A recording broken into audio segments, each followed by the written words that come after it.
17 వచనాలు మనం జ్ఞాపకం చేసుకున్నాం. ఈ 7వ అధ్యాయంలో దేవాది దేవుడు ఈ అంచె దినాల్లో తన దగ్గర ఉన్నటువంటి 4 జీవులను కూడా భూమి మీద ఉన్నటువంటి 4 పక్కలకు పంపిస్తారు. పంపించి అక్కడ ఒక మాట అంటున్నాడు చూడండి. ఆయన ఏం చేస్తున్నాడంటే 1వ వచనం చెప్తుంది, చూడండి, భూమి మీదనైనను సముద్రము మీదనైనను ఏ చెట్టు మీదనైనను గాలి వేచకుండునట్లు భూమి యొక్క 4 దిక్కుల వాయువులను పట్టుకొని ఉండగా చూచింది. దేవుని స్తోత్రం. మనకున్న జ్ఞానం గొప్పదేమి కాకపోవచ్చు, కానీ ప్రేమ దేవుడు ఇక్కడ మనం అర్థం చేసుకోవాల్సినటువంటి సింపుల్ విషయం ఏమిటి అంటే, అంచె దినములలో జరగబోతున్నటువంటి ఆ సంగతులను ముందుగానే దేవుడు పద్మాసు ద్వీపంలో మరి ముస్లిం వయసులో ఉన్నటువంటి అక్కడ కూడా ప్రభువుని ఆరాధిస్తూ ఆ జైలులో శిక్ష అనుభవిస్తున్నటువంటి యోహానుకు దేవుడు చూపిస్తున్నటువంటి దర్శనం. ఈ యోహాను ఎవరు చెప్పండి? పద్మాసు ద్వీపంలో మరి బందీగా పెట్టబడినటువంటి యోహాను ఎవరు? దేవుడి శిష్యుడు. ఓకే. ఇంకోటి రెండోది, ఇంకా మీరు ఒకవేళ పర్సనల్ గా డివోషన్ లో ఉంటే ఇంకొక మంచి మాట మీరు చెప్పొచ్చు. ఈ యోహాను ఎవరండి? మరియమ్మ. సింపుల్ గా చెప్పండి, యోహాను ఎవరో కాదు, యేసు ప్రభు రొమ్మున ఆనుకొని ఉన్న యోహాను. దేవుని స్తోత్రం కలుగును గాక. ఈ యోహాను గారు ఎవరు అంటే యేసు ప్రభు యొక్క రొమ్మున ఆనుకొని ఉన్నటువంటి దగ్గరుండి ఆయన విషయం, ఆయన చెబుతున్న సంగతులను అర్థం చేసుకోవడానికి ప్రయత్నం చేస్తూ అన్నిటికంటే ముందుగా ఆయనను మిక్కులుగా ప్రేమించినటువంటి యోహాను. ఈ యోహాను గారు తన యొక్క మరి వృద్ధాప్య సమయం వరకు కూడా ప్రభువుని ఆయన సేవిస్తూ ఉన్నాడు. ఆ పద్మాసు ద్వీపంలో ఆయన బందీగా వచ్చినప్పటికీ కూడా దేవుడి యొక్క దర్శనము ఆయనకు బయలుపరచబడుతూ ఉంది. ఈ అధ్యాయంలో మీరు జాగ్రత్తగా చూసినట్లయితే ఈ అంచె దినములలో జరగబోతున్నటువంటి ఈ సంఘటనల మధ్యన దేవుడు తన బిడ్డలను ఎలా కాపాడుకుంటున్నాడు అన్న విషయాన్ని సంబోధిస్తూ ఉంటాడుగా. మీరు చూసినట్లయితే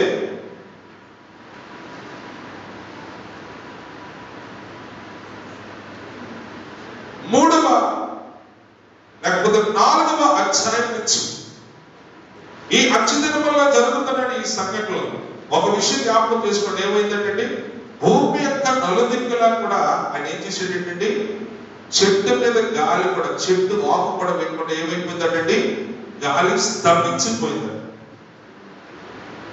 ఇంకా మీకు చెప్పాలి అని అనుకుంటే నేటి దినాల్లో గాలి ఎలా స్తంభించిపోతుంది అని మీరు అనుకుంటే మీకు ఒక చిన్న ఉదాహరణ ఇస్తాను.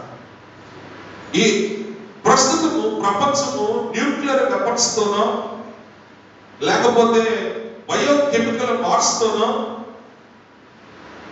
యుద్ధానికి కాదు ప్రయత్నం చేస్తారు.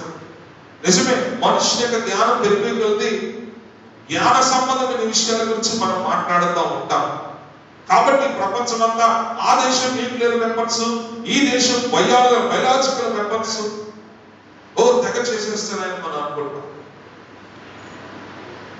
కానీ నిన్నటి దినాన టీవీలో అంటార్టికా సముద్రంలో ఒక ద్వీపము అంత సైజు ఉన్నటువంటి V778 దాని పేరు, నిన్న ఆ మంచు గడ్డ, ఆ మంచు అంటే ఒక రకంగా ద్వీపంతో సమానం అంట అంటార్టికా.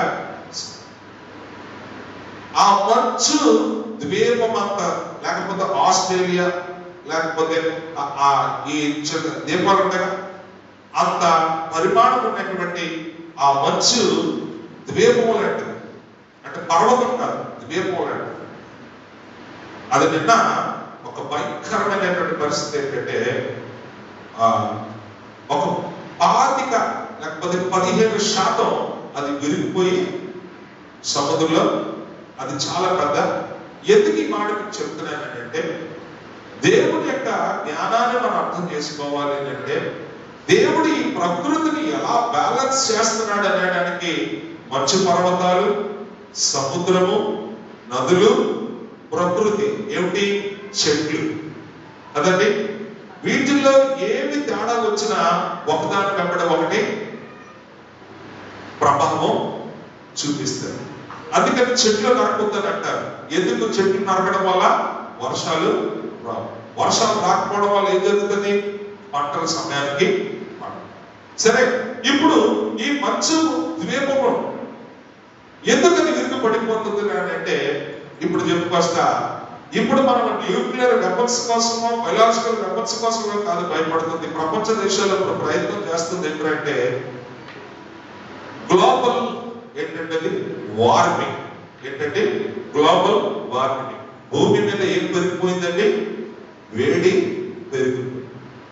వేడి పెరిగిపోవడం వల్ల ఏం జరుగుతుంది? ఎందుకు వేడి పెరిగిపోతుంది? నాన్న కిందకు వచ్చేయండి బాబు, పైన ఎవరు లేరు, నేను కిందకు వచ్చేసి మీరు అక్కడ కూర్చొని చేసేది ఏం లేదు. ఆ డోర్ వేయండి బాబు, రండి. మీరు లేట్కి వచ్చినా పర్లేదు కానీ రండి, వచ్చారు. కాబట్టి ఈ గ్లోబల్ వార్మింగ్ అంటే వేడి పెరిగిపోతుంది. వేడి పెరిగిపోవడం వల్ల మంచు పర్వతాలు కరిగిపోతాయి. మంచు పర్వతాలు కరిగిపోతే ఏం జరుగుతుంది? సముద్ర మట్టం పెరిగిపోతుంది. సముద్ర మట్టం పెరిగిపోతే ఏమవుతుంది? దేశాల మీదకి వరదలు కానీ తుఫాన్లు కానీ ఏమి వస్తే మొత్తం ప్రాంతాల మీద పడి, మీరు టీవీలో చూస్తూ ఉన్నారు, జపాన్ కానీ మన మధ్య వరదలకి ఎంత భయంకరంగా మరి ప్రాంతాల్లోకి సముద్రం యొక్క నీరు లేకపోతే నదుల యొక్క నీరు వచ్చేసి అనేక మంది ఇళ్ళు పోతున్నాయి, అనేక మంది ప్రాణాలు పోగొట్టుకుంటా ఉన్నారు. దీనంతా గల కారణం ఏమిటంటే కాలుష్యం పెరిగిపోతుంది. వేడి పెరగడానికి కారణం కాలుష్యం. కాలుష్యం పెరగడానికి కారణం మనుషులు పెరిగిపోతున్నారు, అవసరాలు పెరిగిపోతున్నాయి, చెత్త చెదారం మనం విచ్ఛేదించేటటువంటి వ్యర్థాలన్నీ కూడా మరి నాశనం తెచ్చిపడుతుంది. ఇదంతా ఎందుకు మీకు చెప్తున్నానంటే, ఢిల్లీలో ఇప్పుడు రేపు నవంబర్ నుంచి మళ్ళీ జనవరి ఫిబ్రవరి దాకా ఢిల్లీలో ఉండడానికి భయపడతారు జనాలు. ఎందుకు? అక్కడ ఉత్తర భారతదేశం ఉత్తర వైపున పర్వతాలు ఉన్నాయి కాబట్టి హిమాలయ, అక్కడ మంచు ఎక్కువ లేకపోతే చలి ఎక్కువ. అందులో ఉన్నటువంటి కాలుష్యం అది చాలా సంపన్న. మన యొక్క దేశానికి అది ఏంటది క్యాపిటల్ కాబట్టి అక్కడ జనాభా ఎక్కువ ఉండడం వల్ల అక్కడ కాలుష్యం ఇక్కడ ఉండడం వల్ల కాలుష్యం ఎదురు ఉండిపోతుందండి. ఆ తేమలు ఉండిపోయి శ్వాస సంబంధమైన వ్యాధులతో అనేక మంది చచ్చిపోతూ ఉంటారు. 7 దినాల్లో మన ఇండియాలో ఏదైనా భయంకరమైన ప్రాంతం ఉందంటే కాలుష్యం మొట్టమొదటి ఢిల్లీ. ఎందుకు ఈ మాట సెలవిస్తున్నానంటే, ఒక చిన్న ఉదాహరణ మీరు ఆలోచన చేస్తారండి. భూమి మీద నలుదిక్కుల వాయువు ఏమైపోతుందంటే బంధింపబడిపోయినప్పుడు ఏమవుతుంది పరిస్థితి? శ్వాస ఆగక కూడా జనాలు పడిపోయినటువంటి పరిస్థితులు మనం చూస్తాం. ఇది ఒక మంచి తొలక. అయితే ఈరోజు మనం చదువుకుంటున్నటువంటి ఈ వాక్య భాగానికి నేను మీకు ఇస్తున్నటువంటి ఉపోద్ఘాతం. ఆ కింద వచనాలు చూస్తే, ప్రభు మన అందరూ చచ్చిపోతే మరి నీ కొరకు నీ బిడ్డల సంగతి ఏమిటి నాయనా అని యోహాను భక్తులు గారు ప్రశ్న వేస్తే, ఏవయ్యా నేను అర్థాన్ని పలుకుతున్నాను కానీ నా బిడ్డలను చంపుకుంటానని నీకు ఎక్కడా చెప్పలేదుగా. నా బిడ్డలను కాపాడుకోవడం ఎలాగో నాకు బాగా తెలుసు. ఇదిగో నేను ఏర్పరుచుకున్నటువంటి నా బిడ్డల్ని నేను ఎప్పుడు కూడా ప్రత్యేకంగానే కాపాడుకునే దేవుణ్ణు, అందుకనే నేను వారికి తండ్రినై ఉన్నానని అక్కడ యోహానుతో మాట్లాడుతున్నటువంటి దేవాది దేవుడు. ఆ కింద వచనాలు మీరు చూసినప్పుడు ప్రతి 12 గోత్రాల్లో ప్రతి గోత్రం నుంచి కూడా కొన్ని లక్షల మందిని ఆయన కాపాడుతూ ఆఖరిగా వచ్చేటప్పటికి మీరు చూడండి 9వ వచనం అంటాడు, అటు తర్వాత నేను చూడగా ఇదిగో ప్రతి జనములో నుండి ప్రతి వంశములో నుండి ప్రజలలో నుండి ఆయా భాషల మాటలాడు వాటిలో నుండి వచ్చి ఎవడనో లిఖింపజాలని గొప్ప సమూహం కనబడను. వారు తెల్లని వస్త్రములు ధరించుకున్న వారై ఖర్జూరపు మంటల చేత పట్టుకొని సింహాసనము ఎదుట గొర్రె పిల్ల ఎదుట నిలవబడి సింహాసనాసీనుడైన మా దేవునికి గొర్రె పిల్లకు మా రక్షణకై స్తోత్రమని మహాశబ్దముతో ఎలుగెత్తి చెప్పిరి. దేవునికి స్తోత్రం. కాబట్టి మీరు జ్ఞాపకం చేసుకుంటే ఎవరైనా సరే స్తుతించకుండా ప్రభువుని ఆరాధించకుండా ఉన్నవాడైతే వాడి శరీరం ఉండి జీవము లేనివాడు. కాబట్టి మన జీవితంలో మనల్ని పిలుచుకొని మనల్ని రక్షించుకుని మన దేవుడినే మనం కనపరచలేని స్థితిలో మనం ఉంటే మన జీవితాల్లో ఏ మేలు కలగదు. కాబట్టి నీ దగ్గర ఏమన్నా లేకపోయినా నువ్వేం చేయాలని ఈరోజు ఒక చక్రం పడుకున్నావు, ప్రభువుని కనపరిచేవాడిగా నువ్వు ఉండాలి. ఏమిటది? ఇదిగో ఆ కింద వచ్చిన ఇప్పుడు మనం చదువుకున్న 9వ వచనంలో అంటున్నారు కదా, ఏమంటున్నారండి? ఆ 10వ వచనంలో సింహాసనాసీనుడైన మా దేవునికి గొర్రె పిల్లకు మా రక్షణకై. ఏ రక్షణకై అంట? అయ్యా నువ్వు నన్ను రక్షించావు, నీవిచ్చిన రక్షణ బట్టి నీకు స్తోత్రం అయినా. దేవునికి స్తోత్రం. కాబట్టి దేవుడికి స్తుతులు చెల్లించాలి. మహాశబ్దముతో ఎలుగెత్తి చెప్పారు. కాబట్టి ఆ దేవదూతలందరూ కూడా సింహాసనం చుట్టూ, పెద్దల చుట్టూ, ఆ 4 జీవుల చుట్టూ నిలబడి ఉండేది. వారు సింహాసనం ఎదుట సాష్టాంగపడి ఆమె యుగ యుగముల వరకు మా దేవునికి స్తోత్రమును, మహిమయు, జ్ఞానమును, కృతజ్ఞతా స్తుతియు, ఘనతయు, శక్తియు, బలమును కలుగును కాక అని చెప్పుచు దేవునికి నమస్కారము చేసిరి. దేవునికి స్తోత్రం కలుగును కాక. ఓ ప్రియమైన దేవుని బిడ్డ, నా దేవుడు నాకేమిచ్చాడని చెప్పు. ఒకవేళ నువ్వు దేవుడి మీద అలుగుతున్నావేమో, నువ్వు దేవుని మీద అలగడానికి నువ్వు సృష్టికర్తవు కాదు. నీవు ఒక వెంటి కూడా సృష్టించలేవు.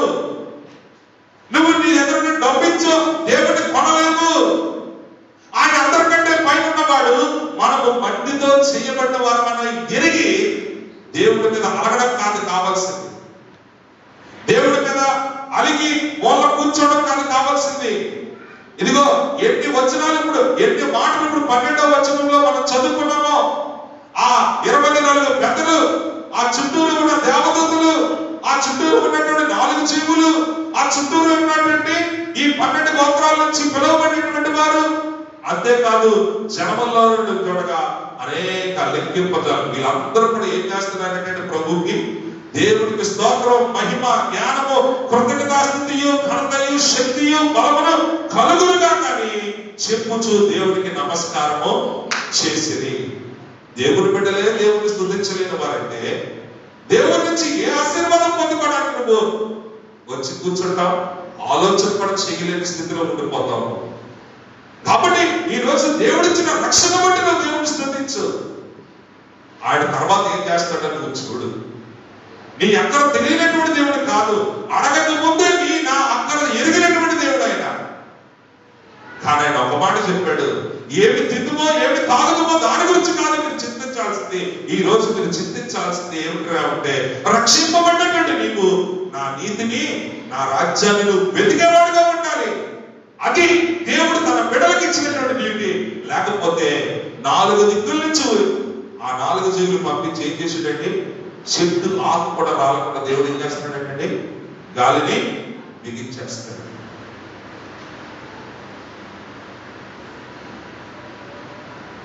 మరి ఈరోజు నీ కొరకు నా కొరకు ఏమిటి ప్రత్యేకమైనటువంటి సందేశం చూస్తే ఇప్పుడు అక్కద వచ్చి అర్థనాము.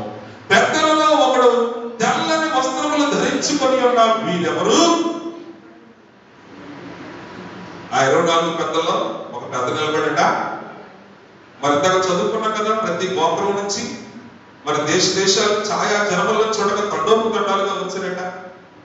వీరు దేవునికి, గొర్రె పిల్లకు మా రక్షణకై స్తోత్రం చేస్తున్నారట. అయ్యా, ఈ తెల్ల వస్త్రాలు అందరూ ధరించుకున్న వారు ఎవరని ఆ పెద్దలో అడుగుతూ ఉంటుంటే ఆయన అంటున్నాడు, ఏమంటాడట? ఎక్కడి నుంచి వచ్చిందని నన్ను అడిగాను. అందుకు నేను, అయ్యా నీకే తెలియనగా అతడు ఇలా నాతో చెప్పాను. దేవుడికి స్తోత్రం కలుగును కాక. దేవుడి యోహాను ఎందుకు పరమభక్తుడని ఈరోజు ఆయన గురించి మనం చెప్పుకుంటున్నామంటే, యోహాను యేసును ప్రేమించాడు. ఈరోజు నీ గురించి, నా గురించి కూడా సాక్షిగా చెప్తాను. ఒకవేళ ఈ రోజు మనం యోహాను గురించి మాట్లాడుకుంటున్నామంటే, యోహాను ఎందుకు ఈ రోజు మనలో గొప్పవాడంటే ఆయన యేసు రొమ్మును ఆనుకున్నవాడు ఆయన యేసయ్యను మిక్కిలిగా ప్రేమించిన వాడిని ఒక సాక్ష్యం చెప్తున్నామే. ఈ రోజు మరి నిన్ను బట్టి ఏ సాక్ష్యము పలకాలని నువ్వు ఆశపడతా ఉన్నా? నాగతమ్మ గారు గోపుర పచ్చడి చేయడంలో గొప్పవారని, కానీ గోపుర పచ్చడి కంటే ఆమె ప్రేమించే ప్రేమ చాలా గొప్పదని ప్రజలు చెప్పుకుంటారు. ఎందుకంటే ఆవిడ ఇంటికి వెళ్తే డబ్బు లేకపోయినా మాస్టర్ గారు ఎప్పుడు తిరిగివారు. ఏం చేసేవారంటే వెంటనే ఎవరైనా పేదవాళ్ళు ఇంటికి వచ్చినా సరే తన దగ్గర డబ్బు లేకపోతే పక్క దగ్గరికి వెళ్ళి పక్క దగ్గరికి వెళ్ళి 200 300 తీసుకొచ్చినా సరే ఏం చేస్తుందా వాళ్ళకి ఇచ్చి పంపించి. కాబట్టి ఈరోజు నాగతమ్మ గారు చెప్పుకోవాల్సి వస్తే అయ్యా ఆవిడ ఎంతగానో ప్రేమించింది అయ్యా, ఎవరింటికి వెళ్ళినా లేదనుకుంటే ఏదో నుంచి పంపించేది. ఎందుకు? దేవుని ప్రేమ ఆమె అలా కొనుక్కొనిసి.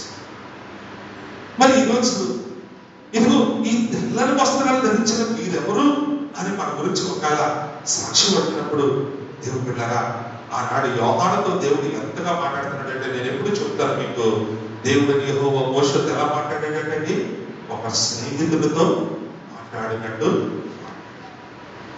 అది మోషే కనక్కర్లేదు, యోహానే కనక్కర్లేదు. ఇక్కడ కూర్చున్న రాజుగారు అవ్వచ్చు, ఇక్కడ కూర్చున్న శ్రీనుగారు అవ్వచ్చు, ఇక్కడ కూర్చున్న దేవరా కూడా అవ్వచ్చు. దేవుడు తన ప్రజలతో ఎలా మాట్లాడుతున్నట్ట?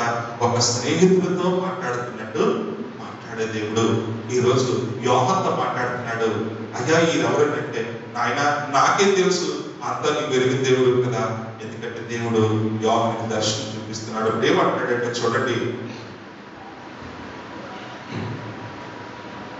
వీరు మహాశ్రమల నుండి వచ్చిన వారు, గొర్రె పిల్ల రక్తంలో తమ వస్త్రములను ఉదుపుకొని వాటిని తెలుపు చేసుకొని, అందువలన వారు దేవుని సింహాసనం ఎదుట ఉండి రాత్రింపగళ్ళు ఆయన ఆలయములో ఆయనను సేవించుచూ ఉన్నవారు. దేవునికి స్తోత్రం కలుగును గాక. చరిత్రలోకి వెళ్ళినట్లయితే ఈ మాట యొక్క అర్థము మీకు అపోస్తుల కార్యముల్లో కనబడతారు. అపోస్తుల కార్యముల్లో ఒక మాట చూపించి నేను ముందుకు వెళ్ళాలని ఆశపడుతున్నాను.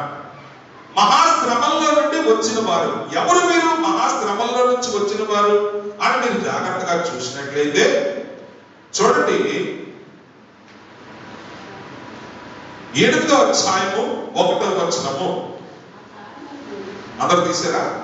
అపోస్తుల కార్యాలు 8వ అధ్యాయము 1వ వచనం. ఆ కాలమందు యెరూషలేములోని సంఘమునకు గొప్ప హింస కలిగినందున అపోస్తులు తప్ప అందరూ యూదయ సమరయ దేశముల యందంతటా చెదిరిపోయి భక్తి గల మనుషులు స్తెఫనును సమాధి చేసి అతని గురించి బహుగా ప్రలాపించింది. సౌలైతే ఇంటింటా వచ్చి పురుషులను స్త్రీలను ఈడ్చుకుని పోయి చెరసాల్లో వేయించి సంఘమును పాడు చేయించు ఉండెను. దేవుని స్తోత్రం కలుగును గాక. శ్రమలు ఆది సంఘములోనే ప్రారంభమైపోయి ఇప్పుడు కొత్తగా మీరు శ్రమల నుంచి భయపడాల్సిన అవసరం లేదు. ఆది సంఘములోనే సౌలు ద్వారానే, ఏ సౌలు గురించి నిన్నటి వారం మీకు ఒక సాక్షిగా మనకు ముందు నిలబడుతున్నాడు. మనము కూడా దేవుడి కొరకు అలాగే సాక్షిగా ఉండాలని నేను మీకు చెప్పాను. ఆ సౌలు పౌలుగా మారిన తర్వాత, కానీ ఆ పౌలుగా మారకముందు సౌలుగా ఉంటే ఏం చేస్తున్నాడంటే ఆల్రెడీ సంఘాన్ని చీల్చి చెండాడుతున్నాడు. అప్పటికే శ్రమలు ప్రారంభమైనవి. ఇది ఆయన శిష్యుల దగ్గర నుంచి అనుకుంటే తర్వాత ఆ సమయంలో వచ్చినటువంటి నీరో చక్రవర్తి, రోమాలో ఉన్నటువంటి నీరో చక్రవర్తి వచ్చి, మీరు నమ్మరు, అన్ని కూడా బయటకు చెప్పుకునేవి కాదు, బతికుంటుండగా మనుషులను కారు పెట్టి కాల్చి వారు కాలుతూ ఉంటుండగా చూసి ఆనందించినటువంటి చక్రవర్తి ప్రపంచంలో ఎవరైనా ఉన్నారు అని అంటే వాడి చరిత్రలో నీరో చక్రవర్తి, వాడంత భయంకరుడు ఇంకెవడు కూడా కనపడడు అనే చరిత్రలోనే ఈ నీరో చక్రవర్తి గురించి భయంకరమైనటువంటి సత్యాన్ని ఆనాడు ఆ నీరో చక్రవర్తి క్రైస్తవులను ఎంతగా హింసించాడంటే వాళ్ళు పట్టి కట్టెలకి కట్టేసి వాళ్ళ మీద తారు పూసేసి ఏం చేశాడండి, అంటించేయమన్నాడు. బ్రతికుంటుండగా వారు కాలుతూ ఉంటుంటే అది చూస్తూ ఆనందించినటువంటి నీరో చక్రవర్తి. భయంకరమైనటువంటిది. దేవుని బిడ్డలారా, సత్యమునకును అసత్యమునకును చీకటికి వెలుగుకు మధ్య జరిగినటువంటి పోరాటంలో అనేక మంది నువ్వు యేసు ప్రభువును విడిచిపెడతావా, ఇదిగో నాకే మొక్కుతావా అని ఆనాడు దానియేలు అడిగినట్టుగా ఆదిమ సంఘంలో కూడా అదే అడిగారు. రోమా చక్రవర్తి దేవుడిని ప్రకటించుకుంటుంటాడే దేవుని బిడ్డలు ఎవరు కూడా రోమా చక్రవర్తిని దేవుడిగా అంగీకరించలేకపోయారు. భయపడి ఎంతమంది పడిపోయారో తెలియదు కానీ భయపడిన వారు అనేక మంది. కొంతమంది బతికితే బతికారు కానీ దొరికిపోయిన వారందరూ కూడా మేము నీకు తల వంచము.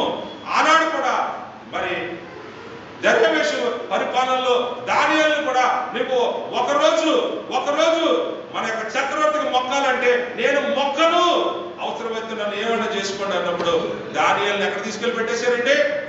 సింహాల గుహలో పెట్టారు. ప్రియమైన దేవుని బిడ్డలారా, శ్రమ అనేది ఆనాడికి ఈనాడికి కూడా దేవుని బిడ్డల మీద అపవాది సంబంధులందరూ కూడా చేస్తున్నటువంటి ప్రయత్నాలే. అవేమి కూడా కొత్త కావు. కానీ ఈ రోజు నీ ముందు నా ముందు ఉన్న ఒకే ఒక సవాలు, ఈ రోజు శ్రమ వస్తే నీ జీవితంలో నువ్వు ప్రభువుని బట్టి ఆనందించేవాడుగా ఉంటావా, లేకపోతే పిరికివాడుగా వెనకపోయేవాడుగా ఉంటావా? మీరందరూ కూడా లాస్ట్ మీకు పౌలుని బట్టి మనం కూడా సాక్షులుగా ఉండాలి దేవుని కొరకు అని అన్నాను. ఈ రోజు అంత సాక్షులుగా మారిపోయారు. వీరు ఎవరు ప్రభా అని అంటే వీరు గొర్రె పిల్ల రక్తం. ఏంటంటే చూడండి, వీరు మహాశ్రమల నుండి వచ్చిన వారు గొర్రె పిల్ల రక్తంలో తమ వస్త్రములను ఉదుకుకొని వాటిని తెలుపు చేసుకోండి. ప్రభు కొరకు హింసలు పొందడం పెద్ద గొప్పేమి, మాకు అది సంతోషం, ఆనందంగా తెలుస్తాం. దానియేలు పిచ్చివాడు కాదు. లేకపోతే హామానుకి మంత్రి పదవి ఇచ్చిన తర్వాత ఏ మొర్దెకాయ్ నా కాళ్ళకి నమస్కారం పెడతావా లేదంటే నేను దేవుడికి తప్ప నీకు మొక్కే ఛాన్స్ లేదు. దేవుడి స్తోత్రం కలుగును గాక. ఎస్తేరు గ్రంథంలో హామానికి మొర్దెకాయికి మధ్య జరిగినటువంటి సంభాషణ.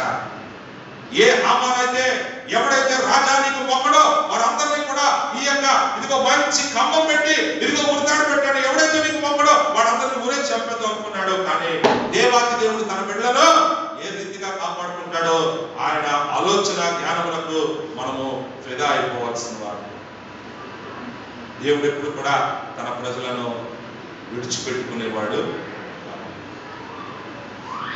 అందుకని మత్తయి సువార్తలో ఆఖరి అధ్యాయంలో అంటాడు, ఇదిగో ఆ దినములు చాలా భయంకరమైనవి, కానీ దేవుడుట తన ఏర్పరచుకున్న బిడ్డల కొరకు ఆ దినాలను ఏం చేశాడంటే తక్కువ చేశాడని దేవుని యొక్క వాక్యం సెలవిస్తా ఉంది. ఇప్పుడు జ్ఞాపకం వచ్చింది, మీకు జ్ఞాపకం చేశాను, తర్వాత మీకు చూపిస్తాను.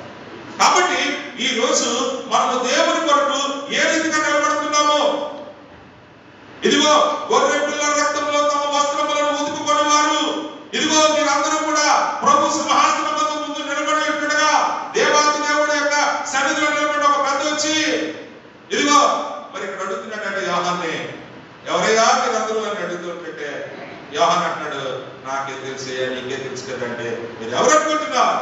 ప్రభువు కొరకు దేవుని యొక్క విశ్వాసతలో ప్రభువుని ప్రేమించిన వారుగా, ప్రభు కొరకు నిలబడిన వారుగా, అవసరమైతే నేను ప్రభు కొరకు చనిపోయినా సరే నాకు ఏమాత్రము భయం లేదన్నట్టుగా పౌలు అన్నటువంటి సాక్ష్యాన్ని కలిగినటువంటి వారు వీరందరూ. ఒకవేళ ఇదే పరిస్థితి మన జీవితంలో కూడా వస్తే మనం ఏ రీతిగా ప్రభు కొరకు నిలబడి వారుగా ఉన్నాము? మీరు అంటున్నారు మహాశ్రమల్లో నుండి మీరు వచ్చినటువంటి వారు, మీరందరూ కూడా తమ వస్త్రములను గొర్రె పిల్ల రక్తంలో కడుపుకొని తెలుపు చేసుకున్నవారు. అందువల్ల వారు దేవుని సింహాసనం ఎదుట ఉండి రాత్రి పగళ్ళు ఆయన ఆలయములలో ఆయనను సేవించుచున్నారు. సింహాసనాసీనుడైన వాడు తానే తన గుడారము వారి మీద కప్పును. ఈ రోజుల్లో మనం చూస్తున్నాము, ఎవడు కాలు మొక్కితే మనకు సహాయం దొరుకుతుందో అని అంటే చాలు వెళ్ళి వాడి కాలు పట్టేసుకుంటున్నాం. వాడు కాలు పట్టుకున్న తర్వాత ఇస్తానని చెప్పి ఇవ్వకపోతే అక్కడ నువ్వు పడే వేదన ఉంటుంది చూసావా, చే వీడి మాటలు నమ్మి నేను మోసపోయానని నీ దృష్టిలో నువ్వు పడిపోతావు చూడు. ఏమంటే ఎవడో ఏదో సహాయం చేస్తాడని వాడు అన్న వెంటనే వెళ్ళిపోయి వాడు కాళ్ళు మొక్కడానికి కూడా మనం వెనకాడినటువంటి దినాలు మనం ఈరోజు చూస్తున్నాం. కానీ వాడి మాట మీద నిలబడే వ్యక్తిలో కాదు మీకు నాకు తెలియదు. కానీ వాడు నో అనుకుని ఒకవేళ నిన్ను చూసి చిన్న అపహాస్యపు నవ్వుతో వాడు నేను పక్కదో పట్టిస్తే అప్పుడు నీ దృష్టిలో నువ్వు ఏ రీతిగా కనబడతావు ఒకసారి ఆలోచించు. తుచ్చమైనటువంటి ఈ లోకంలో ఉన్న వాడి కొరకు మనం ఆశపడి ఇదిగో వాడి కాళ్ళు వీడి కాళ్ళు మొక్కేదానికంటే జీవం గల దేవుడు సమస్తమును సృష్టించిన వాడు ఆది అంతములైన వాడి యొక్క పాదములు పట్టుకొని ప్రభువా నన్ను కనికరింపుమని అడగడంలో ఉన్నటువంటి గొప్పతనం ఎంత గొప్పది. దేవుడి స్తోత్రం కలుగును గాక. చెప్పండి, ఈరోజు మన జీవితాల్లో మనము ఏ రకమైనటువంటి సాక్ష్యాన్ని కలిగి ఉంటాం? వీరట మహాశ్రమల నుంచి వచ్చిన వారట గొర్రె పిల్ల రక్తంలో తమ వస్త్రములను తెలుగు చేసుకున్న వారై దేవుని యొక్క ఆలయంలో ఉండి రాత్రి పగళ్ళు వారిని సేవిస్తూ ఆరాధిస్తున్న వారట. వారి మీదట ఏమంటాడండి? యెహోవా తన గుడారం కింద వారిని ఏం చేసేటండి? చెప్పండి, మనము ఏ రెక్కలను నేను ఆశ్రయిద్దాం? ఈరోజు ఐగుప్తు రెక్కలు కావాలా? అక్కడికి వెళ్ళి చచ్చిపోతే బాగుంది, ఎందుకు వచ్చింది కర్మ, అడవిలో చెప్పేస్తున్నాడు మమ్మల్ని అని అనుకుని దేవుడి మీద సోకినటువంటి ఇశ్రాయేల్ గారు మళ్ళీ మనం వెనక్కి చూద్దామా? ఏ ఇశ్రాయేల్లారా భయపడకండి, దేవుడు కలుగ చేసే రక్షణ చూడండి అని మోషే ఇచ్చిన నినాదంతో 6 నెలల కదా ఎర్ర సముద్రం దాటిన వారుగా మనం నిలబడతామా? ఎలా ఉందాం చెప్పండి. ఐగుప్తు రెక్కలు నేను ఆశ్రయించిన దానికంటే యెహోవా రెక్కలు లేక ఆశ్రయించింది నాకు మేలని. ఐగుప్తు ధర్మం కంటే దేవుడి ప్రజలతో శ్రమలో అనుభవించుట నాకు మేలని మోషే ఇచ్చిన స్టేట్మెంట్ మీకు గుర్తుందా? మర్చిపోయారో ఒకసారి జ్ఞాపకం. కాబట్టి ఈ రోజు మన జీవితాల్లో మనము దేవుడి కొరకు సాక్షులుగా ఏ రీతిగా నిలబడగలుగుతున్నామో జాగ్రత్తగా చూసినట్లయితే దేవుడిలో మనం పొందుకునేటువంటి గొప్ప ధన్యత ఏమిటి అని అంటే ఒక మాట నేను చదివిస్తున్నాను. 1 కొరింథీయులకు రాసిన పత్రిక 15వ అధ్యాయము 51 వచనం నుంచి 57 వచనాలు మనం జ్ఞాపకం చేసుకుందాం. 1 కొరింథీయులకు రాసిన పత్రిక 15వ అధ్యాయము 54 వచనం నుంచి 57 వచనాన్ని చదువుకుందాం. చదవండి.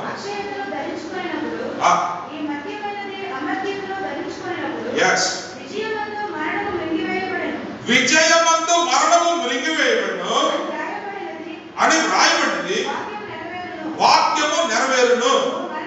ఓ మరణమా నీ విజయం ఎక్కడా? ఓ మరణమా నీ ముల్లెక్కడా? మరణపు ముల్లు పాపము, పాపమునకున్న బలము ధర్మశాస్త్రమే. అయినను మన ప్రభువైన యేసు క్రీస్తు మూలముగా మనకు జయము అనుగ్రహించుచున్న దేవునికి స్తోత్రం కలుగును గాక. దేవుడి స్తోత్రం చెప్పండి. దేవుడు ఆ శిలువ మీదకి ఎందుకు ఎక్కాడు? తన కుమారుడైన యేసుక్రీస్తు ప్రభువుని ఎందుకు శిలువ మీద వేలాడదీయించాడు?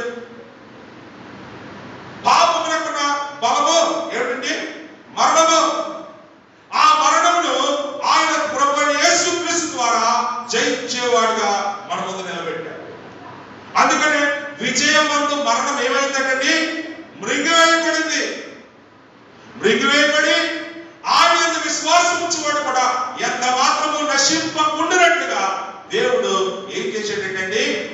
ఆ కింద వచ్చినట్టు ఆయనను మన ప్రభు అయిన యేసుక్రీస్తు మూలముగా మనకు జయము అనుగ్రహించుచున్న దేవునికి స్తోత్రం. దేవుని స్తోత్రం కలుగును గాక. క్రీస్తు మనకు ఒక విజయ కేతనాన్ని ఎగరవేశాడు. నా పాపం నిమిత్తము ఆయన సిలువలో బలి అయ్యాడు.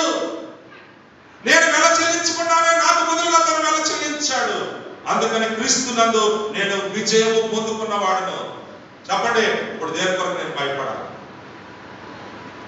కొలస్సీయులకు రాసిన పత్రిక 2వ అధ్యాయము 15వ వచనము త్వరగా తీయండి. కొలస్సీయులకు రాసిన పత్రిక 2వ అధ్యాయం 15వ వచనం.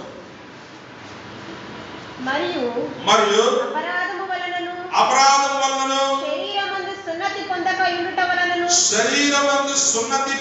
ఉండుట వలనను మీరు మృతులై ఉండగా దేవుడు వ్రాతపూర్వకమైన ఆజ్ఞల వలన మన మీద రుణముగాను మనకు విరోధముగాను ఉండిన పత్రమును. ఏంటా పత్రం? మనకు విరోధంగా రాయబడి నువ్వేం పాపం చేసావు నాకు తెలీదా? నీ బతుకేటో నాకు తెలీదా?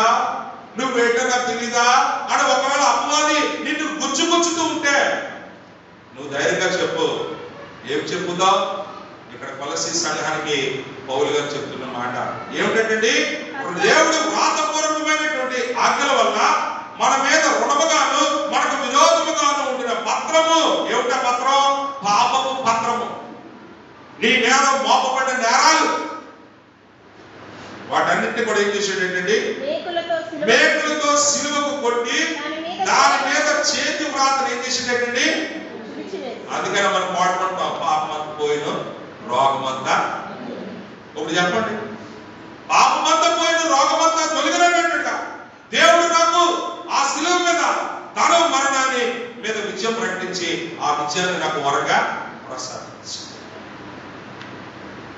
వ్రాతపూర్వకమైనటువంటి ఆ పాపపు మాటలన్నింటినీ కూడా దేవుడు ఏం చేసినట్టండి, సిలువకు మేకేసుకొని తన చేతి ప్రాంతం తుడిచిపెట్టేసి ఏం చేస్తున్నాడండి, మనకు అడ్డం లేకుండా దాన్ని ఎత్తివేసి మన అపరాధములన్నింటినీ క్షమించి ఆయనతో కూడా మమ్మల్ని జీవింపజేసెను.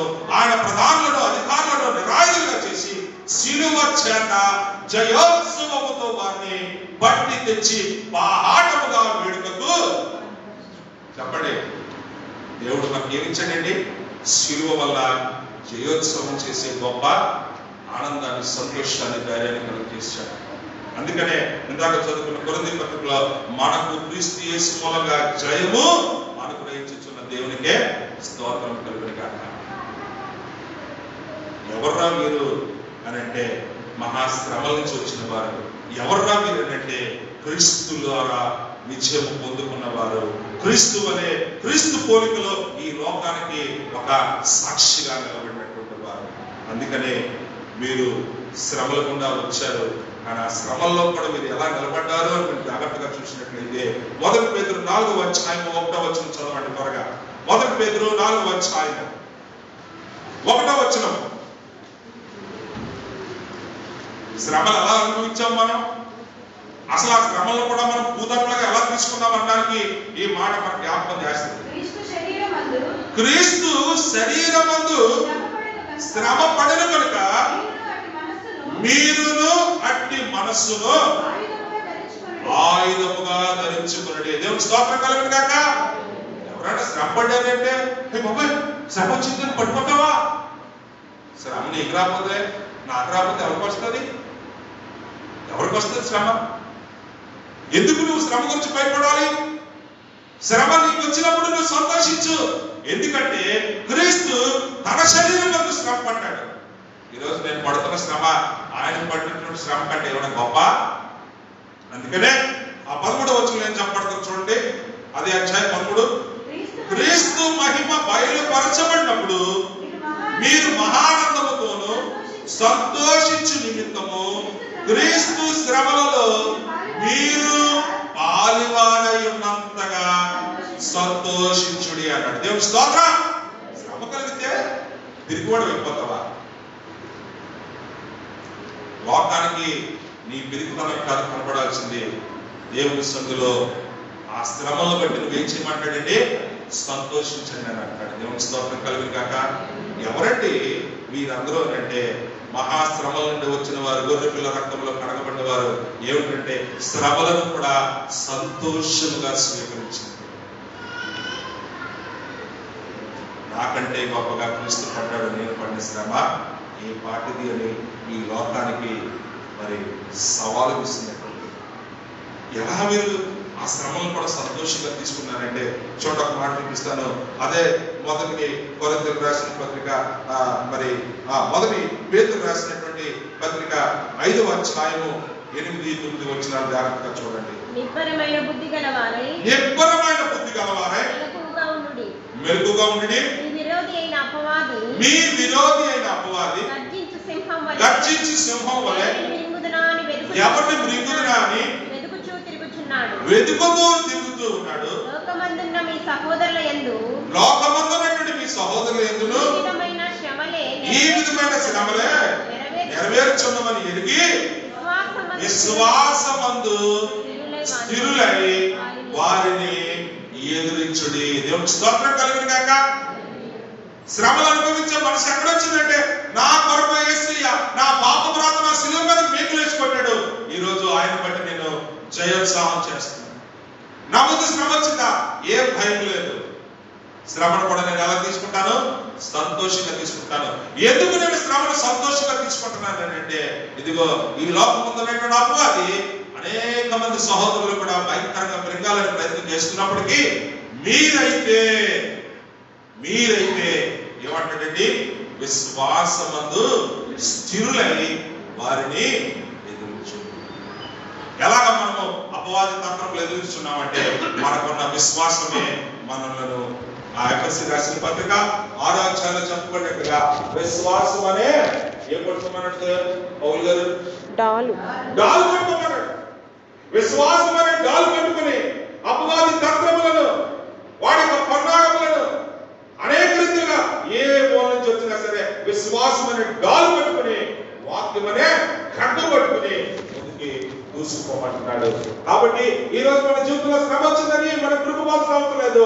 ఆ శ్రమలో కూడా నువ్వు ప్రభువుని బట్టి ఆనందించేవాడిగా ఉన్నప్పుడు ఇదిగో వాడు సిగ్గుపడి పారిపోతాడు నీ నుంచి. దేవుని స్తోత్రం కలుగును గాక.